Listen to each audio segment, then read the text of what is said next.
Hi, thank you for joining me on Wilderness with Amani. It's already 11 o'clock because I went out to Derby Dam to go fish the Truckee, and the flow was really low. I gave it a couple hours and I bailed, and I'm at Rock Park on the Truckee in Sparks. I only posted one video last week, but I tried. I drove 2 hours on Wednesday up to Lake Almanor, drug my boat up there, trolled, bait fished, tried to drift fish even though there was no wind, got nothing. I was breaking my boat down by the light of the giant full moon, and I was just defeated. I pulled the arm on that fishing slot machine, and it came up triple jackass. Hee-haw! Just skunked. It is what it is. So I came back here after going to the low flow situation out at below Derby Dam because they're barely letting water out of the dam. So the flow up here is way better. And I fished here last week for Wilderness with Amani Patreon, and I hooked 2 really nice fish. I lost the first one after fighting it. It got down into a pool and got me snagged. The second one I was able to get in the net, and it was about 20 inches. So I'm back here. I'm gonna fish this water with jigs. It's late enough where I just need to get going, so let's get started. Right in the park, they have these killer big pools. I assume a lot of people come in here, and these guys are just messing around right in this pool. So I'll fish this pool later on my way back. That's the pool where I lost the big fish last time. I hooked it above the pool. I let the fish go down into the lower pool because I figured that would give me more room. And there's something below that white water that the fish just wrapped me around and just beat me down. It swam down there. It was a good sized fish. It was stripping line. And then all of a sudden I was just snagged. And that was a very empty feeling. Let's see if we can pick something up in this place, man. I mean, right at the park, this manufactured stuff is awesome. Got playing. So we'll see if we can get something going. Small brown follow my jig right up to the rocks. And I'm fishing in this water. It's swirling back in my direction. I mean, for the most part, I'm looking for the big fish that are gonna hit, you know? I'm looking for the big 16-inch plus brown that's just gonna nail it and not even think about it. So I guess if you got no beach, that's the next best thing. You can tell this place is kind of made for swimming and lounging, and I'm sure it's just packed with people in the summer, but there's no one here now. I kind of want to see about going to the other side of this, but I think it's private property. I think I see a no trespassing sign. The water looks good over there. If you got waders, you can go, but it's gonna be, you know, mid 60s today down here, so I don't really want to put my waders on and start adventuring out there. He just swam by right under me. See him? Oh, look at that beaver. He's right there. Look at him. He's chilling. Look at that beaver. There's definitely a homeless element out here. And it looks like these people were burning stuff out here and having fires and leaving a lot of freaking trash. I fished a lot of this water last time, so what I'm gonna do is I'm just gonna bypass a lot of it, even though it's really good water, just because one of my goals is to see some new river today. So I'm gonna head down and start where I left off, but I'll make a few casts. Like, I'm gonna come down here. That looks really good for jigs. I'm gonna try to bounce my jig across the bottom here really quick. Good thing I stopped to cast because I just hit a nice brown. I saw him hit it. He was in that slack water along the side.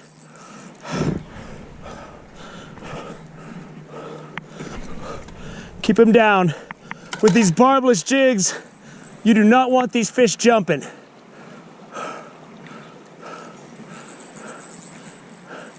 And I'm always looking to end this fight early. It's a nice fish. I barely got him, of course, as usual. Come on, buddy. Get it onto that net, boy. I'm gonna let him chill for a second, and then I'm gonna lift him up really quick, and then I'm gonna let him go. Oh, he's vibrant. It's nice and cold. All right, he's about ready to go. I'm letting him, he's really vibrant and fighting now. I'm gonna get my hands wet, I'm gonna lift him up for a second, and I'm gonna get him back in the water. There he is. That is a nice brown trout right there. Woo! Let's get you back in that freezing cold river. There he goes. I got those branches over there, so I did a sidearm flick cast like that, right under the branches. I mean, that's the cast you gotta make, man. And I was just jigging it, and I saw him. I saw his body just flash and hit that thing. And I'm glad I stopped. Considered hiking the 2 miles down to Cottonwood Park, but I think I'm gonna cut it at Glen Park, which should be coming right up. Because getting a fish like that makes you lazy. And it makes you not want to go 4 miles round trip. It's pretty tasty. I'll fish the top first. It's gonna be fast, this whitewater. But this is where I get a lot of strikes. I've had several fish that were small follow it in. It's usually the big ones that take it. The small guys will follow it and they'll bump it. But I'm looking for the fish with some heft. Whew. I just saw one swim out and tried to grab it. He tried to get it right where it got slow. Let's see if I can get him to hit it again. He wasn't very big though. It was definitely a little fish. I was bouncing my jig deep along the bottom, and he just smacked it. It's not as good as the last one, but he's a decent fish. And he was way down there. There he is. Nice trout. Not huge, but nice. And let's hold him up. That's a good brown.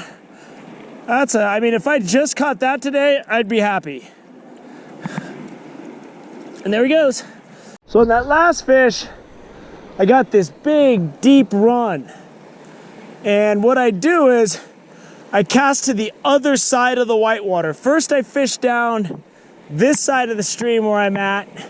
Then I cast that cast down to the other side. And what that does is, by having that little bit of a diagonal retrieve, I can let my lure sink, pick it up, sink, pick it up, and then the current keeps bringing it down. So I get it out there, and then I go down, pop it, pop it, pop it, pop it, pop it. And he was just down in that deep water, and he smacked it. So I made it down to Glendale Park, and I think that's as far as I want to go to fish. So I'm gonna head back, hit that pool where those guys were playing in the water, and then I'm gonna call it a day. Well, that's gonna do it. That was fun. I am so glad. I almost went full fanatic and put my boat in the car this morning and drove back up to Lake Almanar to try to right the wrong that I got skunked. But I said, you know what, I'm just gonna go down. I worked yesterday, I was tired. Mess around in the Truckee. This jig, I've used it the last 2 times I fished the Truckee. It's caught 2 big browns and that last brown I caught. And it's got no paint on the head. From what I can tell, no paint on the head doesn't affect it at all. As long as the water's moving fast enough where they have to make a quick decision, you're good. The last time I was here, I hiked upstream to the bridge. Once you get to the bridge, the bike path is the only way under it, and there's a bunch of people living down there. Like there was a fire going, and I didn't want to go under that bridge. It looked like Thunderdome under that bridge. And those of you who are familiar with the original Mad Max series know that the only rule in Thunderdome is there are no rules in Thunderdome. And I don't need to go into Thunderdome to go fishing. So I stopped at that bridge. I don't know what's above it. I know I got some really good hits in the pool just below it. Depending on what your tolerance is for walking into a sketchy situation, I mean, the bridge is low and it's dark under there. It looks like you're walking into some kind of kill zone or something. I'm not doing it. Not me. Not today. I'm too old to be fighting dudes under a bridge. There's a lot of good fish out here. I know for sure there's going to be tons of people swimming and stuff once the river warms up and it gets hot, because they have it set up where people can bask and lay in the sun and enjoy the river. There's a lot of easy swimming holes. But there's good browns in the urban Truckee, man. And so far I've walked about 1.5 miles that way and 1 mile that way. So I still have a little bit more to explore. But so far, so good. I got that big fish for Patreon last Tuesday. Got that fat brown today. That bonus brown afterwards. And I'm going to be able to call it an early day. I'm going to go home. I got myself a turkey pot pie in the freezer. I'm going to throw that in the oven. Make some rice. Have a little turkey pot pie and rice. I hope you enjoyed those brown trout in the Truckee today in Sparks, Nevada. Thank you for joining me on Wilderness with Amani. Until next time.